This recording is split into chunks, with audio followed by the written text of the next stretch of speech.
بسم اللہ الرحمن الرحیم۔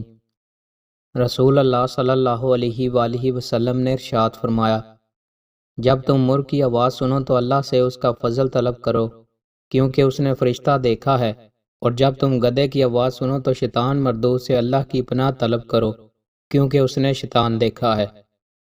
رسول اللہ صلی اللہ علیہ وآلہ وسلم نے ارشاد فرمایا، جو شخص چاندی کے برتن میں پیتا ہے تو وہ اپنے پیٹ میں جہنم کی آگ انڈیلتا ہے۔ رسول اللہ صلی اللہ علیہ وآلہ وسلم نے ارشاد فرمایا، میں تم میں سے کسی کو اپنی مسند پر ٹیک لگائے ہوئے نہ پاؤں کہ اس کے پاس میرا کوئی امر آئے جس کے متعلق میں نے حکم دیا ہو یا میں نے اس سے منع کیا ہو تو وہ شخص یوں کہے، میں اسے نہیں جانتا، ہم نے جو کچھ اللہ کی کتاب میں پایا ہم اس کی اتباع کریں گے۔ مومن کے دل میں 4 طرح کی عورتیں بستی ہیں: اس کی ماں، اس کی بیوی، اس کی بہن، اس کی بیٹی۔ ماں کی رضامندی اللہ کی رضا اور جنت ہے۔ بیوی کے ساتھ دلجوئی اور عمدہ سلوک کرنا رسول اللہ صلی اللہ علیہ وآلہ وسلم کی وصیت ہے۔